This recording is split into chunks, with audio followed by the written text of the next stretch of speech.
Welcome to the Stewart Squared podcast.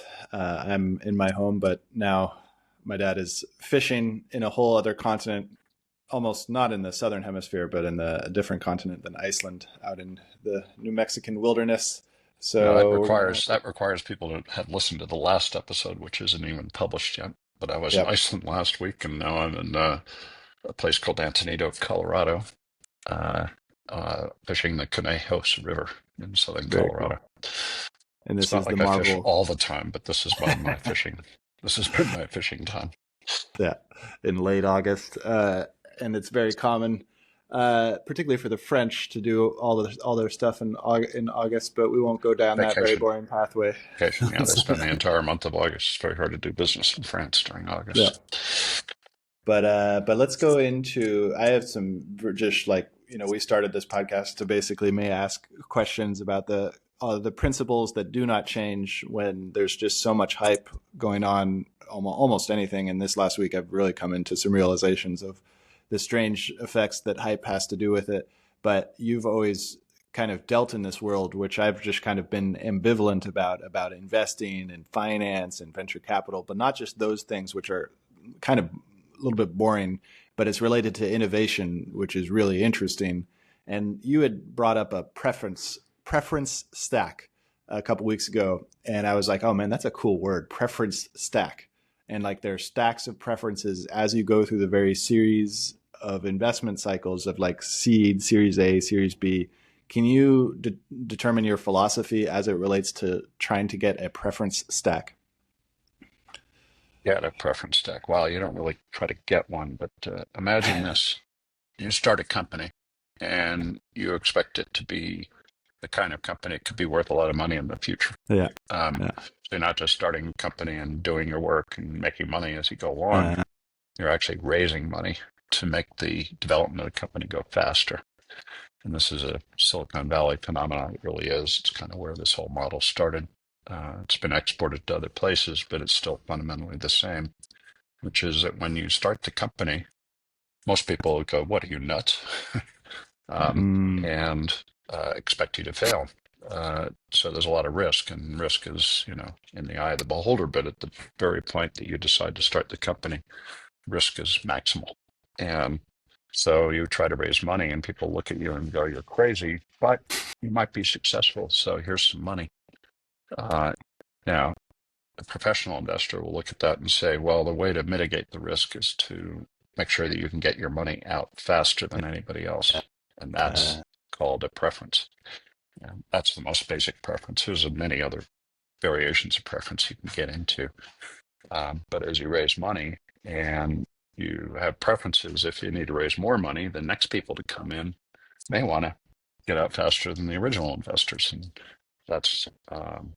that develops over time into multiple series of financings, which, if you're really lucky, like Google did a Series A, they did not do a seed financing. They did not do a Series B. It actually was, I think, a Series B, but most people didn't even notice it because they became successful instantly.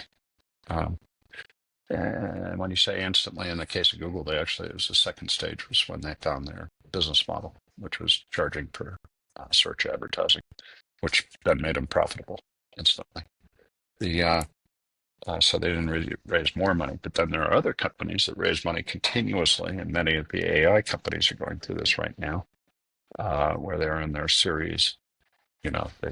Different financings made by professional investors are called series, and you have your series seed, your pre-seed, you have your series A, B, C, D, E, and I think I've seen one company even had a series F at some point. Usually, by the time a company gets to that point, then it's um, IPO.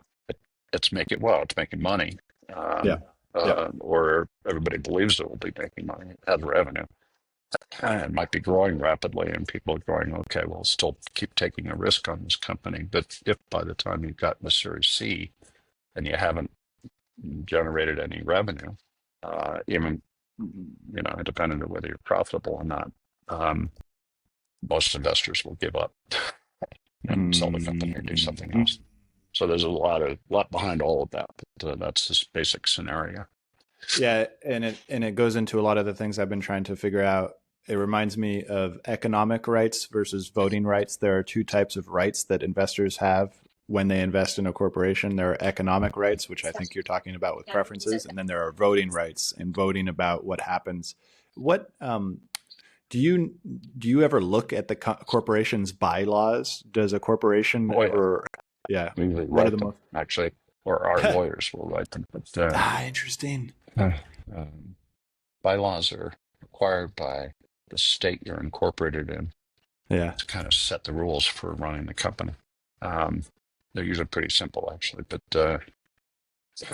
and the issue comes in how the state applies the rules. And the reason that most companies are vast majority, like 90% plus of companies that are invested in by professionals are incorporated as in Delaware, because Delaware has a very clear and straight sense of rules for governance that balances the interest of investors and shareholders, and really protects shareholders. Um, and but there are now edge cases like Elon Musk, major edge case, who's decided he didn't like Delaware because they told him he couldn't get paid the stock he was given by his board of directors, that it was outrageous, even Mm. though it created billions of dollars of valuation for his investors. And so things are getting a little weird these days. Yeah. Well, and Bottom line. AZ16 and maybe our listeners aren't horribly bored by this conversation, but AZ16 and Dropbox both moved their headquarters to Nevada, whereas Musk went to Texas. And I did a lot of deep diving into that. And the reason why they went to Nevada instead of Texas is that Nevada has a business court system like Delaware, whereas Texas does not. Texas is, talk about risk. Texas is developing that business. Have any of your companies ever ended up in those business courts? What do those business courts do? No. No, none of my companies have been that successful. Generally speaking, companies are extraordinarily successful that issues show up either or it's extraordinarily failed. But if you fail completely, right, there's no recourse. You can't go back to something. And well, it's partially shielded by corporate law, but but when you take a risk, you expect you're going to have failure. So if you have a total failure, there's nothing you can do about it. Because there's no business there and there's no value. Been there plenty of times. But then when you have a company that's extraordinarily successful, everybody wants a piece of the action. And I'm trying to remember the Facebook example with the twins, the Winklevoss twins. Yeah. Mm-hmm. Thought they were supposed to get shares in the company, and then they didn't end up with them, but they went to court, and the court said they should get shares and handed them over to them. And now they're worth lots of money. That's when things go to court. It's like, you're making money and I'm not. Yeah. Only with extraordinary success. And that is really interesting because in a startup, in the fast moving part, this is probably why investors are probably pretty good at knowing the playing field, whereas entrepreneurs are not very good at knowing the playing field in that early. They don't know what to look out for, basically. Yeah. Well, it's like I always, this is not very polite, but I always call investors used car salesmen. Right? They sell used car salesmen sell used cars. They know every one of the cars and they know what's wrong with it, but they don't always reveal that to you. Investors do it every day. I know every nook and cranny of writing legal documents and setting up companies and how to ask preferences because I've been doing it for 30 years and probably invested in like 100 companies during that time. Whereas an entrepreneur is doing it for the first time. Well, maybe not, but by the time they do it the second time, they've already figured out most of it. But the first-time entrepreneur has no concept of all this stuff. And, you don't want to be an asshole and take advantage of them. You expect them to negotiate for their own interest. Yeah, interesting. You never go into the negotiating table with only the other person's interest. I mean, I've been learning this about sales, is that there's a sales process where you basically you want to be aligned with your customer. If don't want to be aligned with your customer, then there's a huge issue that will come out later. But you really want to be aligned with your customer. But at the same time, you can't always be thinking about them because there is a separation and there is a conflict. And I remember the t-shirt you once had, which is conflict, no interest, no conflict. Yeah. No conflict, no interest. It's the other way around. Yeah. If you have a conflict, it's because you know something and you know more than the other person. So if you don't have a conflict, then why would you be interested? it's a little more complicated than that, but it basically implies that the knowledge you have leads you to know more Yeah. about something, and so if you have a conflict of interest, then you actually know what you're talking about. Oh, interesting. So it's wrapped up in information asymmetry. So there are information asymmetries, and Well, information asymmetry is the basis for insider trading in public companies, right? yeah, If you know yeah, yeah, something yeah. about that's about to happen to a public company, you can trade on that knowledge, and they try to make that illegal. But doesn't mean it I'm la- doesn't happen. Just well, you have I'm to be laughing. caught. I'm laughing because we will go directly into this. I want to figure out whether there are historical antecedents for this one, but Trump just directed the federal government to buy 10% of Intel. Is that nationalization? Uh, Now, nationalization would Would require be more than 50%. crossing the line Yeah, to yeah, majority control. Um, and even if anybody actually nationalizes a company, there's nobody else wants to own it because then the government yeah. only does what's in its interest. So it's a really effectively 100%, which has happened repeatedly. When in Oh, fact you're living in Argentina, which nationalized a lot of businesses back in its more socialist type days. Um, and between communism and capitalism, you have this kind of yeah. gradation in between, and socialism is kind of what defines that. So 10%, let's go back all the way to the history because it's obvious and it's probably not really well known outside to Silicon Valley history nerds or insiders in the 1980s and 1990s that all of Silicon Valley started with DARPA, or not all of Silicon started with, but a huge percentage of Silicon Valley's success can be traced directly back to DARPA, DoD, teams of people at NASA. Like it was all happening there and in LA, but more and more started to happen in Silicon Valley. Actually, I want to now understand what the relationship is with Boston in that whole Defense Department. But like before we go into that, I want to understand how did that come with ownership of companies? Like, did the No, DoD? No, never. They no, never ownership. So this is a no. precedent for U.S. There is no real precedent for government ownership in the U.S. Of companies until actually, who was it that bailout. was dealing with the car companies going out of business during maybe it was 2008. I don't know. I'll have to Oh, go back there. But the deal was that the government ended up with a piece of General Motors to keep it out of, okay. to lend it the money, and and then General Motors recovered, and the government made quite a lot of money. So the only precedent is actually in extremis. The government ended up owning a piece of a company that delivered a profit to it. Wow. I did not know this. Um, So the U.S. government owned a significant stake in General Motors in 2008 and 2009, receiving 912 million shares, a 60.8% stake in exchange for a bailout during the financial crisis. yeah. Sale of shares in November 2010, eventually exiting its position by the end of 2013. So, but the Yeah. precedent here with Trump is 2025 buying 10%, probably not Well, selling that. Yeah. and now there's a lot of nuance here. Yeah. He's already done deals with both NVIDIA and Oh, yeah. AMD. Then Yeah. any Yeah. chips they sell to China, the government gets a 15% royalty on them. So it's not ownership; it's a direct stake in the outcome. And so Interesting. the idea, in the case of Intel, under the Biden administration, Intel had been awarded a massive amount of money based on the CHIPS Act. And the CHIPS Act was, you know, give money, subsidize companies so they'll do manufacturing in the U.S. And they wanted to save Intel, which is still primarily manufacturing in the U.S. Um, and and allow it to compete with TSMC, which is the dominant manufacturer of chips.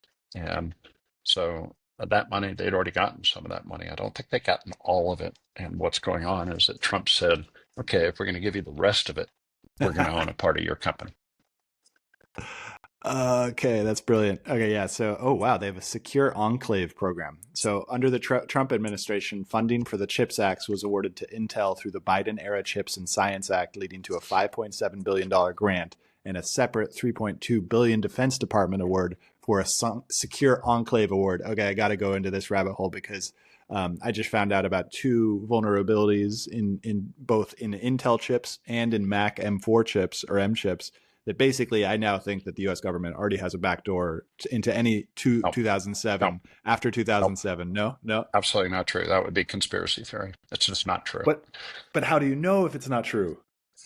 Because Apple was challenged in court, and the To court, yeah, said they were actually, the UK was requiring a backdoor to Apple's systems, and the UK court said that was illegal and threw it out. Okay, yeah, this is really interesting because this is what I wanted to get into because that secure enclave program is a program where because Apple is about privacy and Apple does do what you just said with the British and everything like that.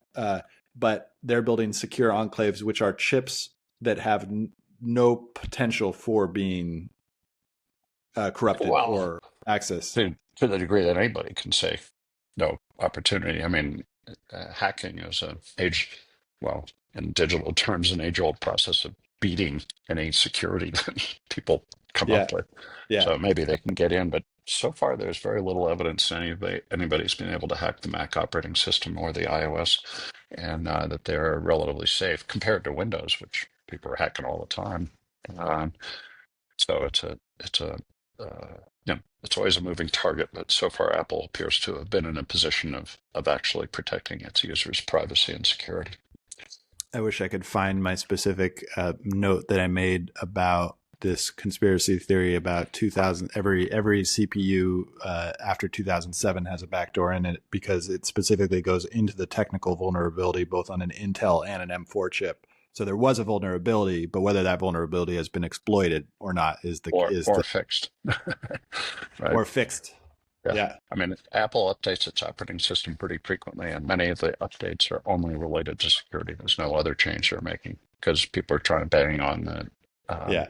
operating system constantly, particularly Mac OS, because it's more like a computer operating system. iOS is much harder to penetrate because that's they have the App Store, right? You can't just kind of directly address the iPhone operating system. Yes, Okay. it's hard work, right? Mac is a little more open. So, and I want to go back to this Intel thing because that's really interesting. So we have the DoD's getting an award for a secure enclave program. The DoD probably wants the secure enclave program because they want to trust that any of the devices are being, Yeah. Okay. So, and in government, at all levels of security, the government and many companies require you to have a separate phone, right? One that's controlled by them and not your personal phone. And so the military takes that a step further. They need to truly secure it. You can see this going on the Ukraine battlefield. The latest drones, and the Russians came up with this, have a fiber optic cable attached to them so that people can't interfere with their electronics. And I mean, they send the drones out now have like miles of, I don't know, maybe hundreds of feet. I don't know how much fiber optic cable, but they're actually tethered back to the origin. And that's the battlefield. I saw the battlefield with like spider webs of fiber optic cable. That's the pollution from these drones is basically just being Because if the Ukrainians shoot them down, and the Ukrainians have their own now, but if they get shot down, the fiber optic cable's just lying there. Yes, they can't pull it back. Oof, that's like going to be the information age era mine cleaning up. We're going to need to clean that up after battlefields because you don't want that shit. Fiber optic cable is toxic. Well, but like I think there probably is going to be some destruction of plants and all the things from a layer of fiber optic cables. But we keep on going on these side trips, but I've got the details of the funding and investment, which is so interesting. So the initial Biden era CHIPS Act authorized funding for chip related activities with Intel receiving $5.7 billion in grants for commercial fabrication and advanced technology products. Then we've got the secure enclave. And now we've got the government equity. As a part of the deal, the U.S. government is purchasing a 9.9% equity stake in Intel for approximately $5.7 billion. So they're investor. The government is an investor, and this is really relevant given the preference stack. Converting it from a grant to an equity purchase. Interesting. Okay, but with the understanding that the government will not have governance rights, but will vote with the company's boards on most matters. So they're not going to have governance rights, but they're going to have voting rights. What are the differences between governance and shareholder two different things. Shareholding is you own, either a share or access to a share of a company. And governance is who's saying what's what about the company, right? And generally speaking, that's considered the board of directors. And the CEO is always on the board of directors, and maybe one other management executive. And then the other shareholders are composed of people that already own shares because they're investors or because they're considered independent of any investment, and that they exercise a higher degree of independence from the company's interests.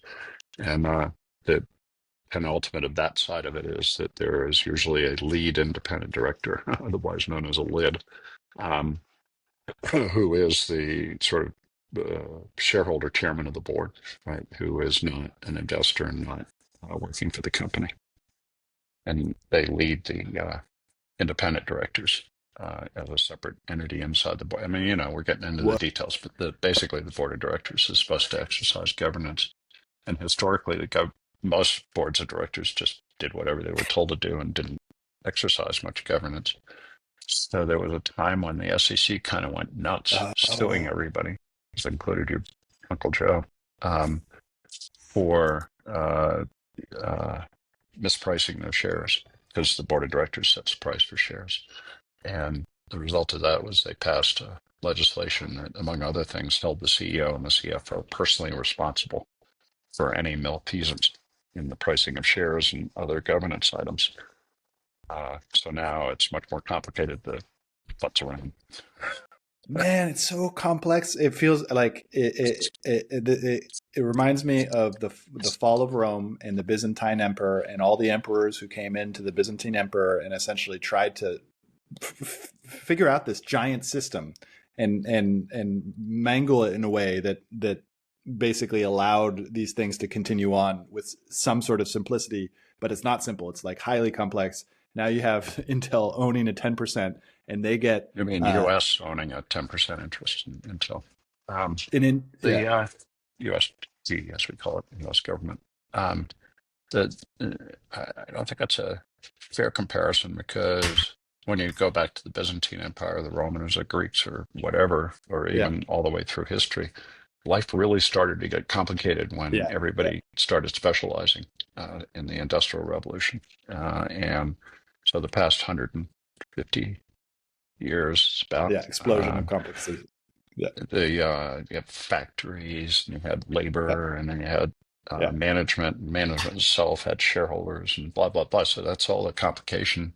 And then the introduction of technology, digital technology, starting in the 50s, has really accelerated change. And this is what makes everything so complicated because you can't tell how long it will last. And I mean, it's what we're talking about with AI. It's like, oh, AI showed up and suddenly everybody believes it's like a deal. And now they've been working on it for decades. And it's going to change things, but nobody actually knows how it's going to change things. And we're all living in within a single cycle of technology, trying to figure out where it started and how it's going to affect us all. So I can anticipate before I expire that the effects of AI are starting to become visible, but your niece and nephew are going to know before they croak. So, okay. And this relates directly to what we're talking about. And I'm trying to get to something, the governance rights, but will vote with companies board. They will not have governance rights. How is governance inside a corporation since that stuff happened with the CFO? How is that different than a country? How does governance work in a company different than it does in a company? Companies are measured by their ability to generate revenue and make profits on that revenue. Countries are not. So there's no direct correlation to performance. Performance is in the eye of the beholder. So you may think that a country that where a lot of people are rich is high performing, but communists tend to think that's a bad sign. So it's like you're talking about the philosophy of government here. So that's an age-old topic that nobody knows about. Vibe. I'm gathering from the company. A company is not based on vibes. It's based on shareholder value, which is a little bit vibey. But a country is purely based on vibes. And a democracy is based on the vibes of the people. An oligarchy is based on the vibes So, of a small group of people. so let's just use China as an example. Xi Yeah, Jinping has been in charge for 20 years, yeah, approximately, maybe 20 more. But he's been ruling the country for 20 years, and China is way bigger and way more successful than it was when he started. yeah. But he's a dictator, and he tells everybody what to do, and nobody has an opportunity to disagree with him. In fact, if they do, they tend to disappear, one way or the other. And who's to say that this is the right thing or the wrong thing to do? Because there's like 600 million Chinese people who have been lifted out of poverty and now have, full industrial lives by going to work and being paid enough to be happy. So, has the U.S. been in the last 20 years more successful than China? Most people would say no, right? But of course, we've got a longer time with our system, and there's weaknesses beginning to show up in it. And one of them is that somebody like Trump can get it elected and mess around with the system in a way that horrifies most of us. And then there's Russia. And you could take any country and say, this has been successful or not. If you go back to the Roman era, it lasted how long? Like 100 years, maybe. It depends on when you start and when you end. But the U.S. has widely been considered the most successful, longest term form of society at all, right? Dictators tend to come and go, right? When Xi Jinping dies, and he's only 55 or 60, something like that, so he may last another 20 years. Putin's a similar age. When they die, they're going to leave a power vacuum and stuff will happen. Okay, so let's go back to the original question of the history of the DoD and the DARPA and all these.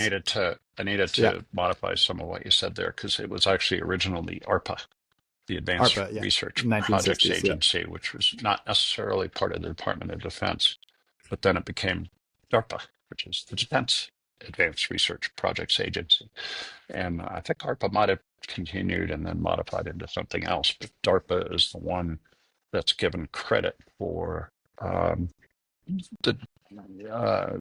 design of the internet, the original transistor, a lot of the sort of underlying technological accomplishments, but that stopped working. And DARPA is not, and there's EARPA now, which is the Electricity Advanced Research Projects Agency. Everybody likes this idea of a government agency that develops really important stuff, but does it for the public good. And but it doesn't really work after a while. And we came out of World War II being really focused on like nuclear bombs and being a powerful industrial nation. So there were contributions made, but they haven't really been made again. So there's a separate theory, it's not that well talked about, which is that the companies took over research and were doing research and product development, R&D. And companies like Xerox and IBM did a lot of basic research so that they would remain competitive over the long term. And that's really where a lot of the innovation came out of. And then there's a evolving theory that venture capital, once it's sort of found its form, was the form of research where we took the highest risk projects on. Generally speaking, there was some product and development that would lead to a successful business. You said okay. Yeah, so I just got an insight. So the same thing. So the DoD started all of this. ARPA and DARPA started all of this. Eventually, companies realized, like Xerox and all these other ones, that they could essentially do R&D on their own and started to take that out of the Department of Defense. Department of Defense is like, okay, fine. And then they have their primes. They have the 5 primes that do the cost plus type of thing. And there's 4 or 5 of them. But those guys have become less innovative. They used to be 30 or 40. The okay, 4 or 5 used to be 30 or 40. Consolidated, yeah. Yep. And then these guys are still doing R&D. And it's probably for big, exquisite systems. Really.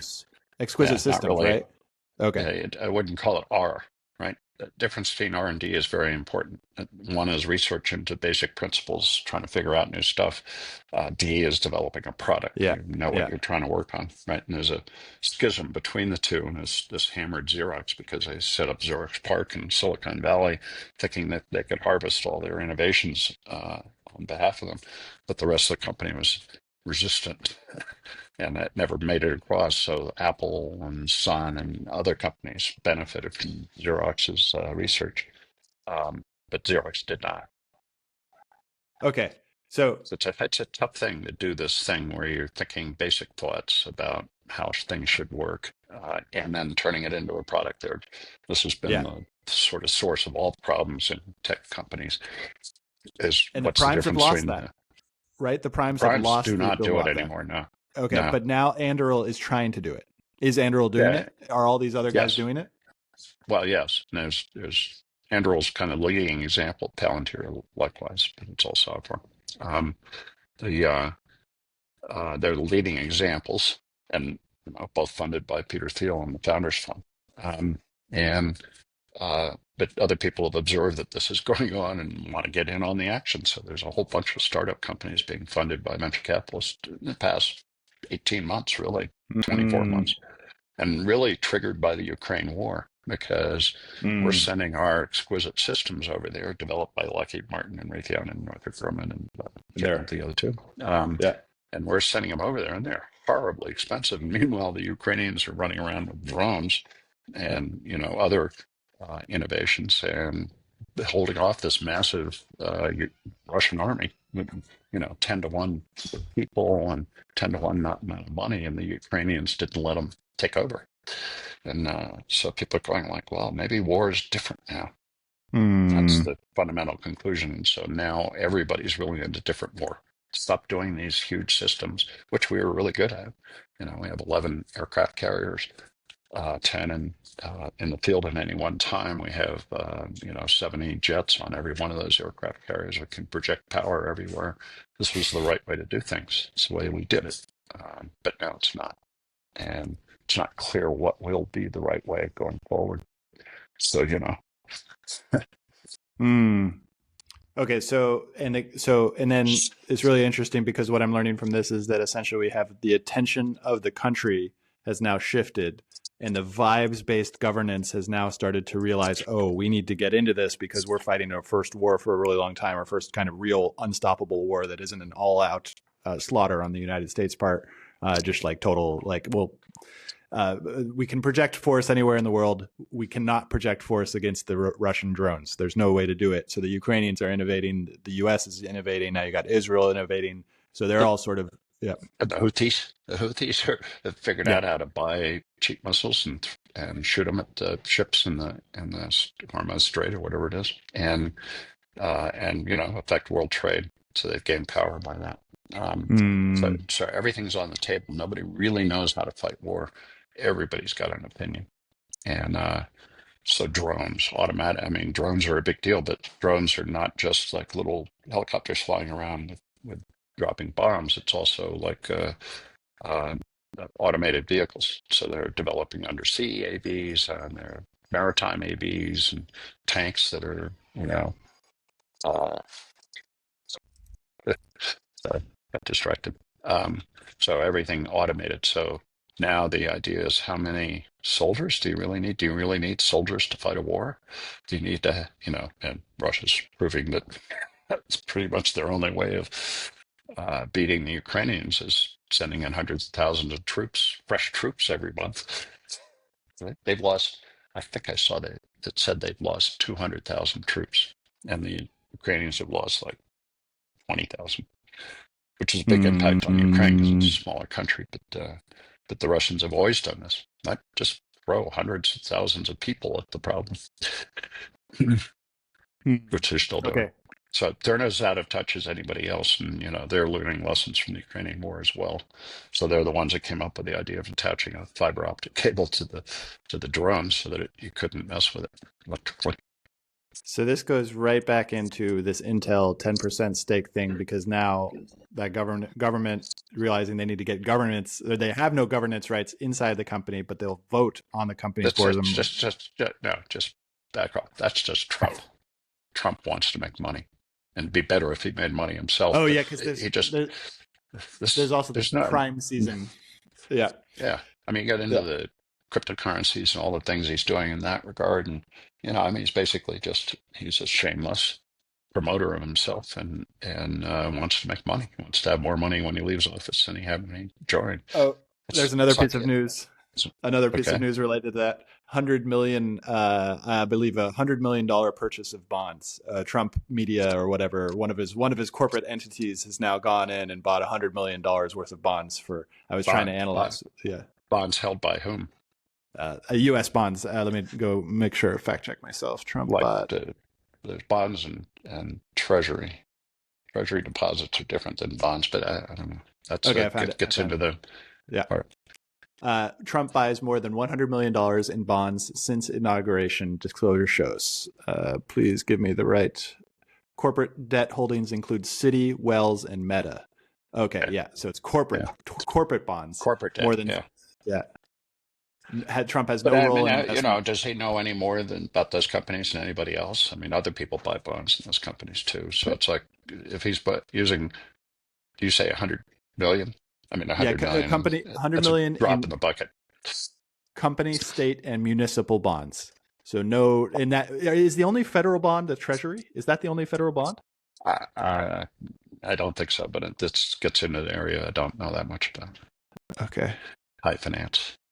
Um, But I mean, other people buy bonds, corporate bonds, it's and just a way to state and save municipal bonds. money Well, yeah, and for diversify. governments, right? So in theory, governments can raise more money anytime they want, and uh, and you know, it's different than companies. So it's just different kinds of debt. And there's a point. Oh yeah, it's the crime season. Because essentially, like part of the intel is also some sort of trading, some sort of beneficial interest in those. I mean, he like it's pretty hard to deny that he's using the political office for personal gain. He does, but he's the only one. He doesn't deny it Yeah. very strongly either. I mean, he's basically saying, "Well, it's not me making the decisions; it's my sons." And they Oh, never talk to interesting. each other. Okay.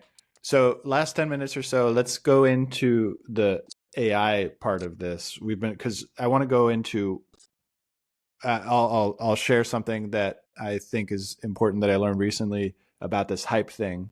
The government knows what it wants in terms of these exquisite systems. It knows that it wants the exquisite systems, but now they're moving over to depending more on companies. But they've always depended on companies. They've always depended on the primes. So that's not a new thing. There's a new Okay, thing okay, of, yeah. you're a little down the wrong path here. Um, countries don't necessarily want exquisite systems; they want power. Hmm. And during the Cold War, Russia and the U.S. were considered to be equals, mutually assured destruction. We could basically kill the world, and neither one of us wanted to do that, so we didn't. And but people thought they might, and so that was the. But then Russia fell apart, and there wasn't anybody else to compete with us. So we became the untrammeled power in the world, and we thought this was cool because we're the good guys. But we didn't realize everybody else is sitting there scared shitless that we're going to go unleash stuff. And we did, in Iran and Afghanistan. We went in and started using our exquisite systems.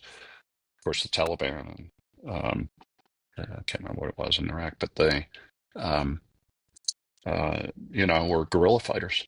And exquisite systems don't deal well with guerrilla warfare. And so,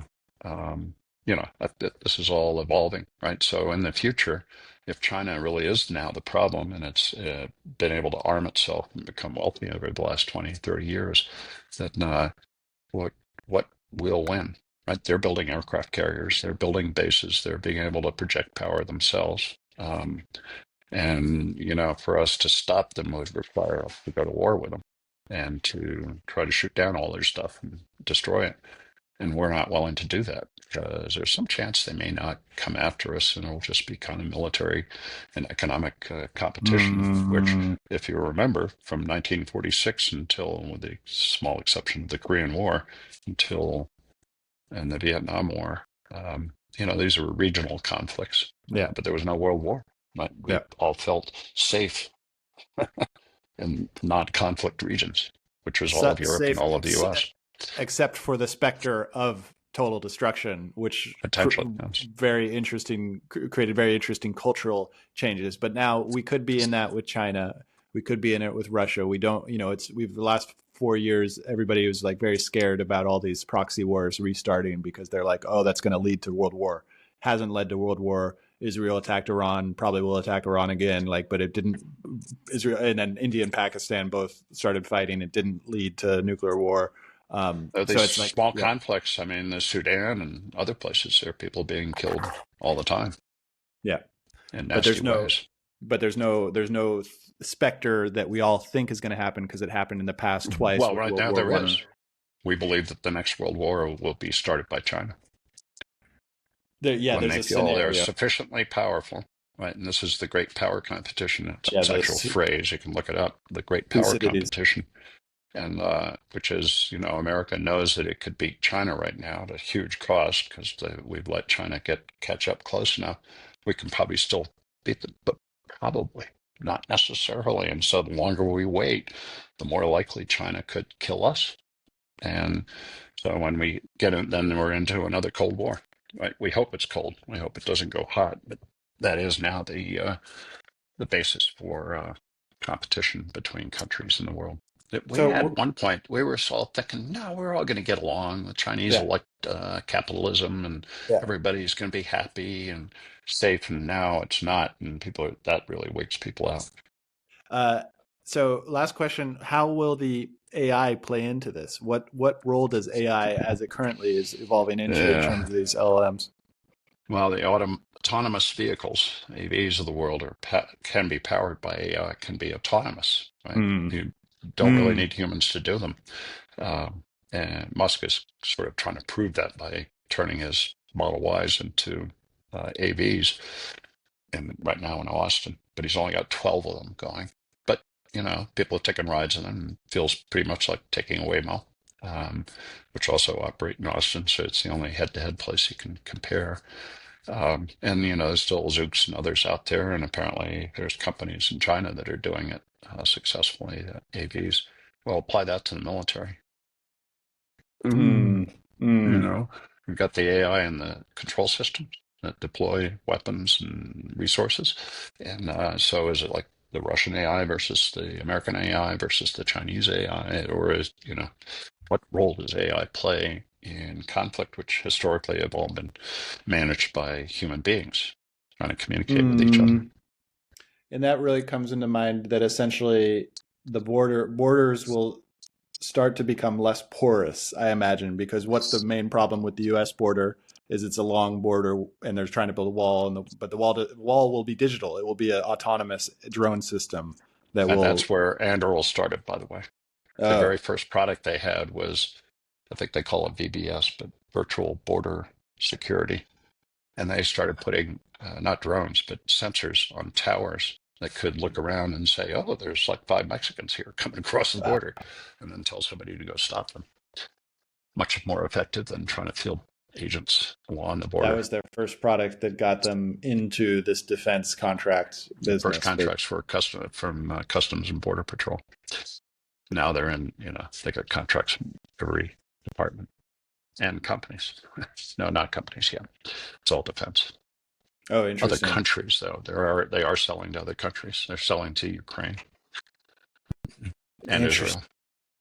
Israel. Friends of us, they're allowed to sell to. Man, so many pathways, but that is it for today. So thank you for tuning in and make sure to subscribe on YouTube and Spotify.